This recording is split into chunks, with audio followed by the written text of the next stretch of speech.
आपण इथं काय करता आणि आपण किती दिवसापासून या ठिकाणी काम करत आहात? तुमचं संपूर्ण नाव काय? माझं नाव महादेव मच्छिंद्रराव जोगारे. मी गेल्या 8 ते 10 वर्षापासून नाट्यगृहामध्ये सिक्युरिटी म्हणून काम करतो आणि गेल्या 11 महिन्यापासून आमचे पगार थकीत गेले. अनेक वेळेस मॅडमकडे जाऊन त्यांनी सुद्धा आमचे पेमेंट केले नाही. असे किती कर्मचारी आहेत एकूण? आज 2 कर्मचारी, एक मॅनेजर आणि मी सिक्युरिटी म्हणून. किती पगार आहे तुम्हाला? मला 8,000 रुपये मिळाले. आणि दुसरे त्यांना 8,000 रुपये. 11 महिन्यापासून आमचे थकीत पगार आहे. नाव काय म्हणलं? दत्ता आगवान म्हणून एक मॅनेजर आणि महादेव जोगारे.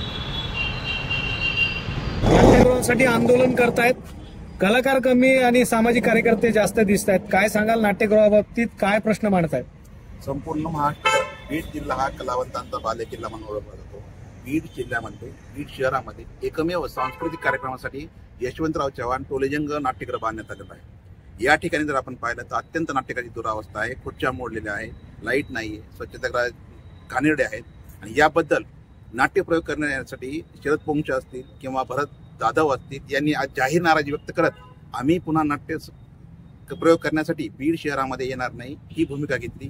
ही बीड जिल्ह्यासाठी लांछनास्पद गोष्ट आहे, लाजिरवाणी गोष्ट आहे. याला प्रमुख जबाबदार जे आहेत नगर प्रशासन आहे, जिल्हा प्रशासन. कारण जिल्हाधिकारी, आयुक्त, मंत्री या ठिकाणी त्यांच्या राजकीय कार्यक्रमासाठी येतात, मात्र नाट्यगृहाच्या दुरावस्थेत ते एकही शब्द बोलत नाही. माझं असं म्हणणं आहे की बीड जिल्ह्यामध्ये जसं म्हणलं की डॉक्टर सतत साळुंके जे आहेत की त्यांच्या नाटकांना दरवर्षी पारितोषिकं मिळतात आणि वर्तमानपत्रात पाहतो. त्याचबरोबर पत्रिका जे आहेत ही सलग 3 वर्ष आणि त्यापूर्वीही चंपती महोत्सव भरतात. आता या वर्षी 14,000 कलाकार एकत्र झाले, त्यामुळे ग्रीनिज लिम्का बुकमध्ये त्याची नोंद आहे. माझं सामाजिक कार्यकर्ता नाट्य माझी जबाबदारी आहे की ही कलावंत जे आहेत हे आमचे ऍसेट आहेत, त्यांना आम्हाला जपायला पाहिजे. त्यासाठी कारण की ही लोक जे आहेत ते भविष्य काळामध्ये अजून नाट्य कलावंत घडवणार आहेत आणि भविष्य काळामध्ये जपणं आमची जबाबदारी आहे, म्हणून आम्ही या ठिकाणी आलेलो आहोत. आणि दुसरी गोष्ट, गेल्या 15 वर्षामध्ये नेमकं या नाट्यगृहामध्ये कार्यक्रम किती झाले, भाडं किती आलं आणि नाट्यगृहावर किती खर्च केला, गेल्या 15 वर्षामधलं या नाट्यगृहाचं ऑडिट करण्यात यावं ही आमची प्रमुख मागणी आहे. कारण की हे नाट्यगृह बीडच्या कलावंतांना सुद्धा भाडे आकारण्याकरता त्यांना सवलत देत नाही, मात्र त्या ठिकाणी राजकारणी लोकांचे मोफत कार्यक्रम होतात, असा गंभीर आरोप कलाकारांना सुद्धा आहे आणि हे खरं सुद्धा आहे. दुसरी गोष्ट, राजकारण्यांच्या नादामध्ये ज्याप्रमाणे बीडची दुरावस्था झालेली, आमचं असं आवाहन आहे, राजकारणाविषयी आम्ही सामाजिक कार्यकर्ते म्हणून बोलणार नाहीत, परंतु सर्व बीड जिल्ह्यातले राजकीय पक्ष असतील नेते, जसं आम्ही या पाठीमाग म्हणलं की अजितदादा पवार पालकमंत्री आहेत, एकनाथजी शिंदे नगर विकास मंत्री आहेत, त्याचबरोबर सांस्कृतिक मंत्री आशिष शेलार जे आहेत, सर्वांनी एकत्र येऊन या नाट्यगृहासाठी दुरुस्तीसाठी सगळे राजकारणाचे जोडे बाजूला ठेवून या ठिकाणी यावं आणि नाट्यगृह रसिकांसाठी, नाट्य कलावंतांसाठी उघडं करून द्यावं ही आमची प्रमुख मागणी. बीडच्या नाट्यगृहाची दुरावस्था आहे. बाहेरील कलावंत आल्यानंतर बीडच्या नाट्यगृहाची ही दुरावस्था स्थानिक लोकांना लक्षात येते, मात्र कलावंतांच्या लक्षात येत नाहीये.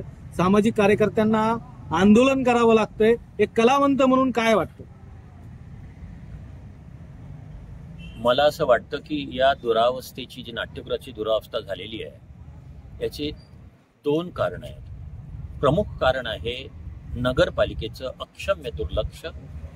या नाट्यगृहाला कोणीही वाली नाही, कोणीही इथलं कायमस्वरूपी व्यवस्थापक नाही, गेटमन नाही, ना कोणी त्याच्या लाईटमन नाहीये, ना कोणी तिथल्या साऊंड सिस्टमचा कोणी तंत्रज्ञ इथं नाहीये. ही सगळी गोष्ट आहे. आणि नुसतं याच्यातनं भाडं घ्यायचं आणि याचा मेंटेनन्स मात्र करायचा नाही, ही पहिली गोष्ट आहे. पण दुसरी गोष्ट ही पण आहे की जे लोक इथं नाटक करतात किंवा जे काही कार्यक्रम करतात त्यांच्यावर सुद्धा ही जबाबदारी आहे की आपण जे नाट्यगृह घेतलेलं आहे त्याची मोडतोड होणार नाही, त्याची काही खुर्च्या तुटणार नाहीत, काही विंगा फाटणार नाहीत, ही काळजी त्यांनी घेतली पाहिजे. त्यातही बऱ्याच प्रमाणामध्ये निष्काळजीपणा जाणवतो आणि त्यामुळे सुद्धा मोठ्या प्रमाणामध्ये या नाट्यगृहाचं नुकसान झालेलं आहे असं मला स्वतःला वाटतं. मुख्य भाग असा आहे की इतके लाखो करोडो रुपये जर नाट्यगृहाला जरी आलेले असतील, जसं की आता जाहीरनामा मी ते बघितलेला आहे, त्याच्यामध्ये हे पैसे जातात कुठं हा पहिला भाग आहे. म्हणजे आणि 21,000 रुपये भाडं जे महाराष्ट्रात कुठेच नाही आहे. म्हणून आमची अशी मागणी आहे की हे भाडं स्थानिक कलावंतांना हे कमी केलं गेलं पाहिजे.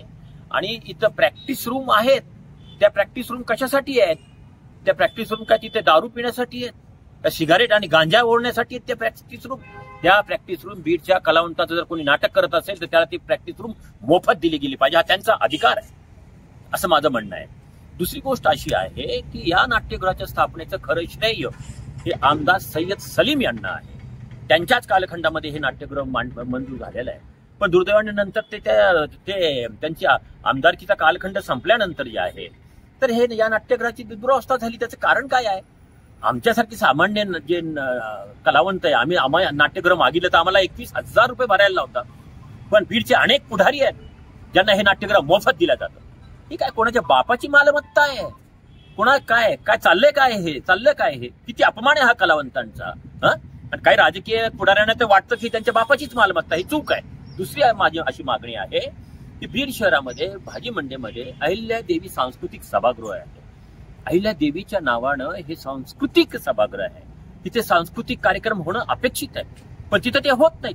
ते नगरपालिकेने अन्य कोणत्या तरी उपक्रमासाठी ते भाड्याने दिलेलं आहे. म्हणजे काय? हा अहिल्यादेवींचा अपमान नाहीये का? ज्या उद्देशानं हे झालेलं आहे ते सभागृह, जर ते होत नसेल तर हा त्यांचा अपमान आहे. अहिल्यादेवींवर प्रेम करणारे, त्यांच्या विचारांवर प्रेम करणाऱ्या लोकांनी जागा झालं पाहिजे असं माझं म्हणणं आहे. आणि आंदोलन उभा केलं पाहिजे. त्या ठिकाणी सुद्धा नाट्यगृह, एक छोटे काही नाट्यगृह झालं पाहिजे. म्हणजे नाटकाला येतात किती लोक? 200-300 लोक येतात. फार झाले. त्या ठिकाणी जर 300 लोकांचं नाट्यगृह त्या ठिकाणी होऊ शकतं. असं नाट्यगृह आम्ही धारूरला बघितलंय. मी तिचा प्रयोग केला. अप्रतिम असं नाट्यगृह आहे. आणि म्हणून आमची ती पण मागणी आहे की तिथे ते नाट्यगृह झालं पाहिजे आणि इथल्या सगळ्या दुरुस्त्या झाल्या पाहिजेत. आणि विशेष म्हणजे बीडच्या कलावंतांना प्रॅक्टिस हॉल हा मोफत दिला पाहिजे आणि सवलतीच्या दरामध्ये नाट्यगृह दिलं गेलं पाहिजे.